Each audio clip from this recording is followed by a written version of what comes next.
Assalamu alaikum. In the name of Allah, who is the most merciful and the most beneficent, my name is Maruk Sarfaraz and I am from the Department of BS Biotechnology. Today, the topic of my presentation is codeine.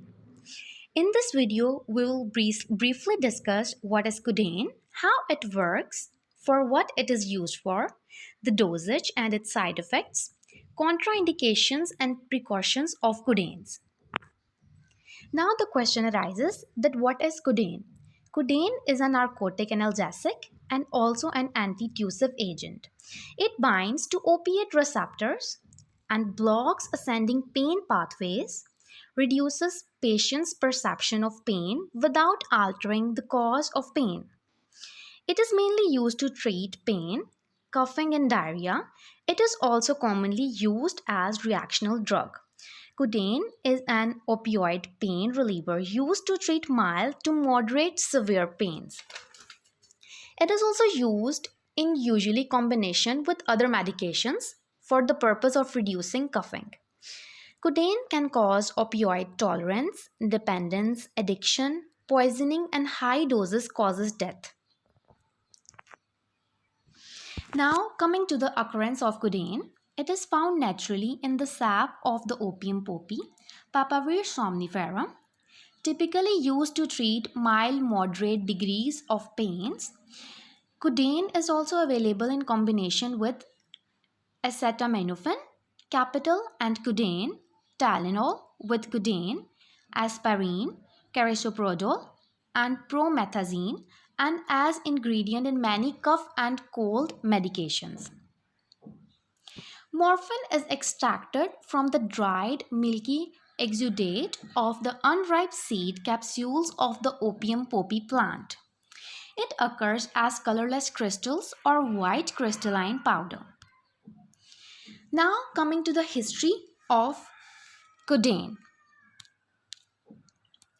Opium, coming from the opium poppy plant, was popular in England as early as 1704.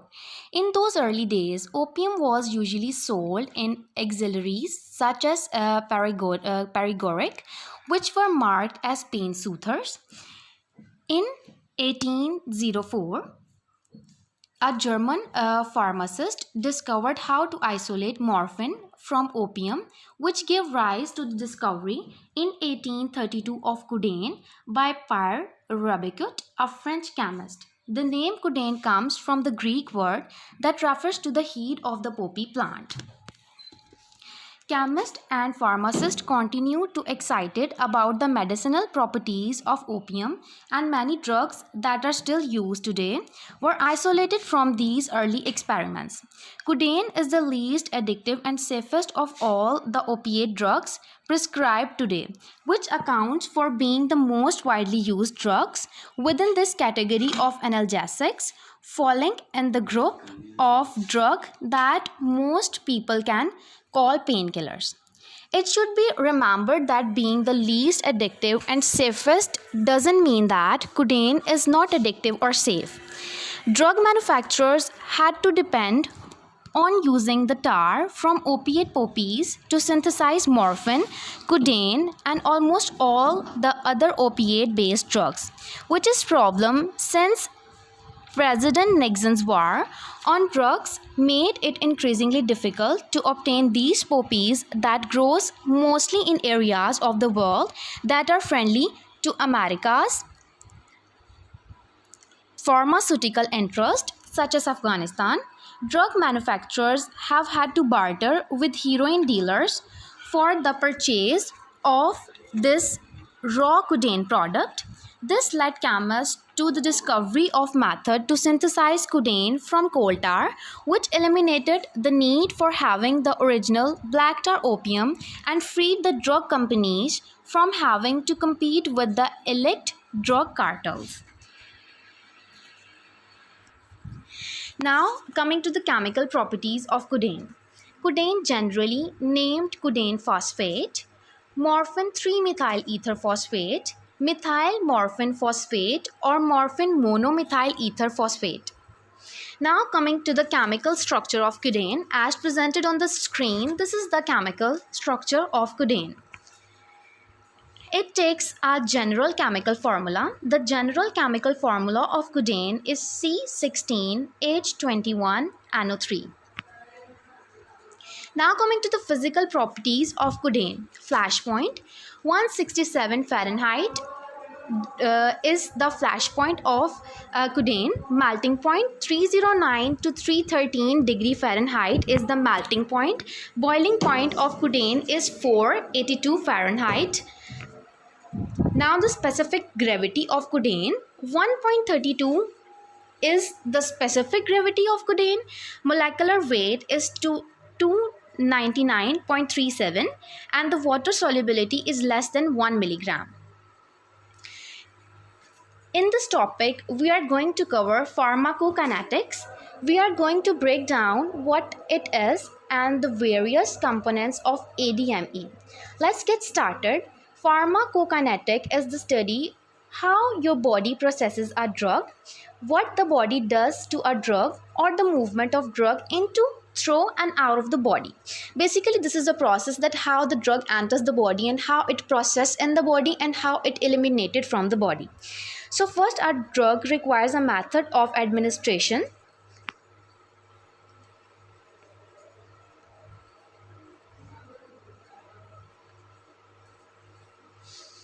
Which is called adsorption.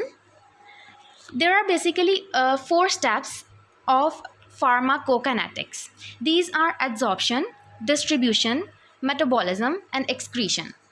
First, a drug requires a method of adsorption, then it must be absorbed in the circulation and distributed to various tissues of the body where it metabolized or broken down and finally eliminated from the body.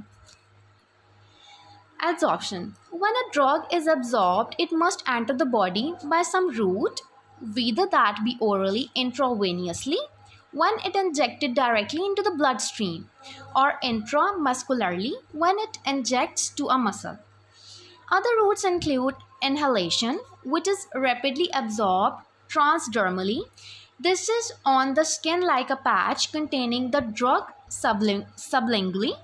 This means placing a drug under the tongue, which is absorbed quite rapidly. There are also drugs that are administered by the eye, ear, and nerves. And most of these drugs are delivered locally and are not absorbed systematically into the greater body. Now, adsorption varies greatly among different patient types. For example, when we have food in the stomach acidity and blood flow go to the GI tract can affect drug adsorption. And before a drug reaches the circulation, you will need to cross one or more cell membranes. This doesn't include intravenous administration because it's injected directly into the bloodstream.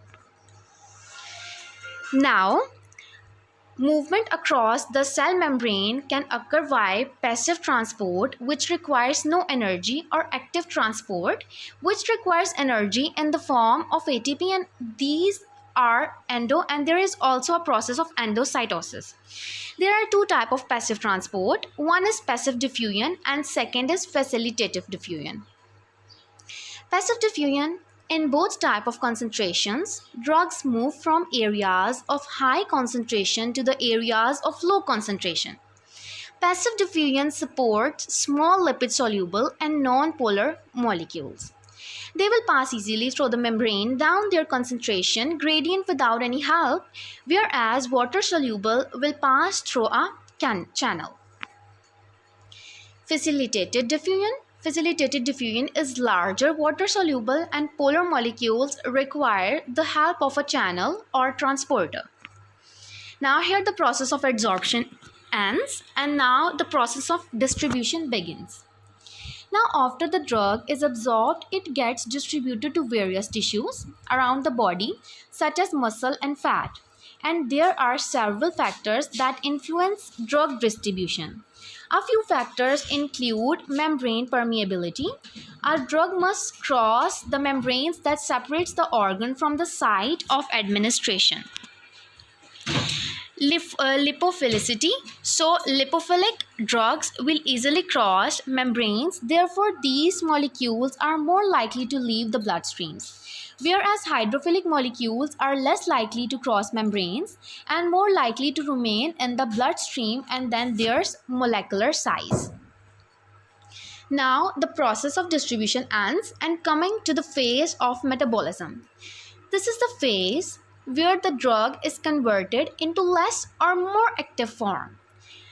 Once it has converted to an inactive metabolite, it can then be excreted. Metabolic reactions can convert an active drug into less active or inactive forms of an inactive or less active drug known as prodrug into a more active form.